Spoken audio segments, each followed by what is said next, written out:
जय श्री राम दोस्तों। आज की हमारी यात्रा रामेश्वरम धाम की है और यहाँ आने की हमें काफ़ी टाइम से इच्छा थी। लेकिन वो कहते हैं ना, जब भगवान का बुलावा होता है तब भी आप वहाँ पे जा पाते हैं। और मैं आपको कहूँगा कि ये यात्रा बड़ी अनोखी यात्रा रही हमारे लिए। और आपको भी बोलूँगा कि अगर आप यहाँ के बारे में देख रहे हैं तो रामेश्वरम धाम जीवन में एक बार ज़रूर आइए। बार बार आइए मैं तो ये कहूँगा, लेकिन जीवन में अगर आप आएँ तो एक बार तो कम से कम आप आइए ही ज़रूर। यहाँ पे आने की एक अनुभूति आपको अलग तरीके की मिलेगी। रामेश्वरम मंदिर के बारे में मैं आपको बताऊं, जो रामेश्वरम जहाँ पे मंदिर स्थापित है वो आपको बंगाल की खाड़ी और हिंद महासागर से घिरा हुआ मिलेगा। दोनों सागर हैं यहाँ पे। और दूसरा, रामेश्वरम के बारे में कहा जाता है कि ये 4 धामों और 12 ज्योतिर्लिंगों में से एक है। यहाँ की मान्यता काफ़ी अलग है।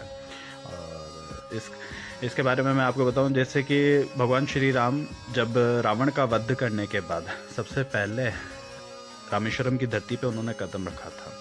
और कदम रखते ही एक ब्राह्मण को, क्योंकि रावण एक ब्राह्मण था और सबसे बड़ा ब्राह्मण था यहाँ का, तो उसको मारने का एक दोष लगा था उनके ऊपर। तो भगवान राम ने यहाँ पर एक लिंग की पूजा, शिव जी का जो लिंग था उसकी पूजा करने के लिए देवी सीता को कहा था कि आप यहाँ पर शिवलिंग की स्थापना कीजिए, शिवलिंग बनाइए और उसके बाद हम यहाँ पे इनकी पूजा अर्चना करेंगे। तो देवी सीता ने अपने हाथों से यहाँ का जो शिवलिंग है वो अपने हाथों से, जो यहाँ की रेत थी उससे तैयार किया था। और उसका अभिषेक करने के लिए मैं आपको सबसे बड़ी बात बताऊं, अभिषेक करने के लिए भगवान राम ने अपने तीरों से यहाँ पे 22 कुंड बना रखे हैं। मतलब 22 कुंडों से उस शिवलिंग का अभिषेक किया गया था उस टाइम पे, क्योंकि यहाँ पे आसपास में तो सारा समुंदर, खारा समुंदर है। यहाँ पे मीठा पानी कहीं भी नहीं मिलता है। लेकिन आप यहाँ पर आ करके एक अचंभित हो जाओगे कि आपको वो 22 जो कुंड हैं जिनके अंदर आप स्नान करोगे, उनका सबका पानी एक तो मीठा है और सबका पानी बिल्कुल टेस्ट में बिल्कुल डिफरेंट है, बिल्कुल डिफरेंट है। जैसे आप इंडिया के किसी भी स्टेट के अंदर जाते हो, वहाँ का पानी टेस्ट करोगे तो सबका पानी आपको एक अलग टेस्ट का मिलेगा। उसी तरीके से यहाँ का भी है। अभी जब हम यहाँ पे समुद्र किनारे होकर के आए, वहाँ पे एक अग्नि तीर्थम नाम से एक जगह है, जहाँ पे आप है ना सबसे पहले समुद्र के अंदर जाकर के स्नान करते हैं।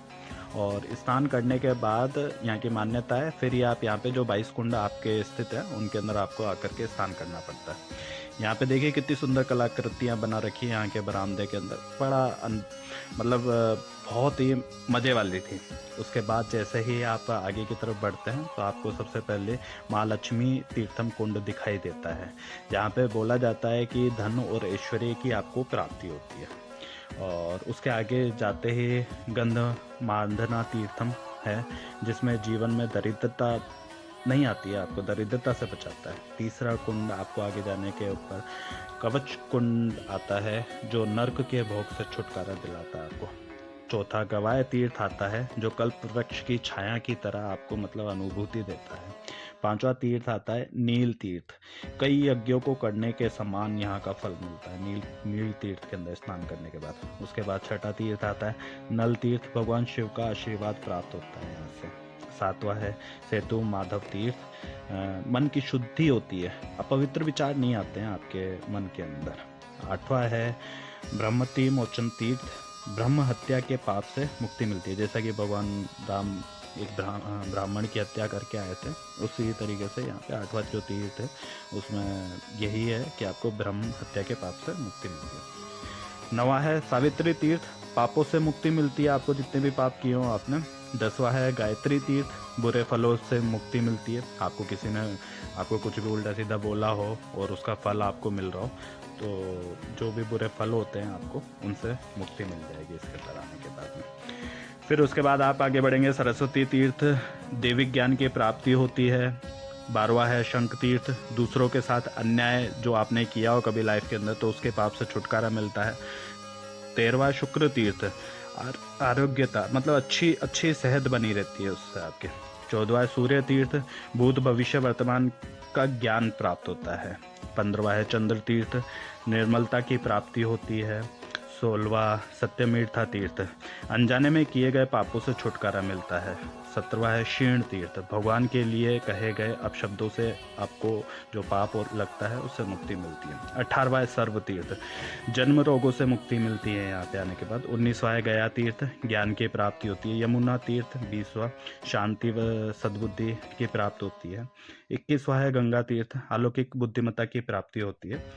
22वां है शिव अभिषेक तीर्थ, जो सबसे लास्ट वाला तीर्थ है शिव अभिषेक तीर्थ, और जिसको कोड़ी तीर्थ भी कहा जाता है। आपको यहाँ पे अपने वंश के हर तरीके का जो आपके वंश को पाप लगा उससे मुक्ति मिलती है। जैसे आप आगे की तरफ बढ़ेंगे यहाँ पे आपको सुंदर कलाकृतियाँ जो मंदिर के बरामदे में बना रखी है वो देखने को मिलेंगी। काफ़ी सारे खंभे आपको यहाँ पे देखने को मिलेंगे जिन पे विश्वास नहीं होता एक बार कि ये किस तरीके से मतलब तैयार किया गया होता है।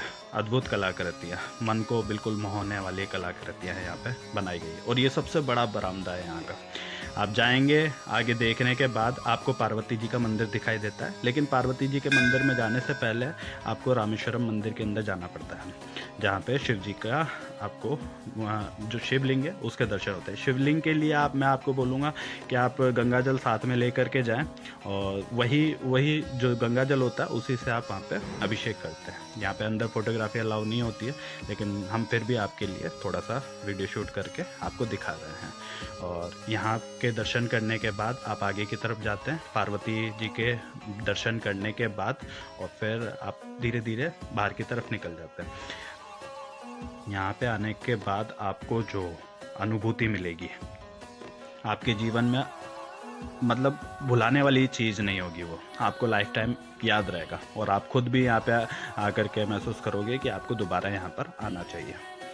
उम्मीद करता हूँ आपको रामेश्वरम धाम की ये यात्रा बहुत अच्छी लगी होगी। हमारे साथ जो रामेश्वरम जी के आपने दर्शन किए, और मैं आपको यही बोलूँगा कि आप खुद आएँ, और जब तक आप आएंगे नहीं आपको ये अनुभूति प्राप्त नहीं होगी। हम तो केवल हमारा एक छोटा सा प्रयास रहता है कि आपको वीडियोस के माध्यम से आपको थोड़े से दर्शन यहाँ के करा दिए जाए। उम्मीद करते हैं आपको ये वीडियो बहुत अच्छा लगा होगा, और फ्यूचर वीडियोस के लिए हम घूमते रहते हैं पूरे इंडिया में। आप हमारे चैनल को जरूर सब्सक्राइब कीजिए। धन्यवाद दोस्तों।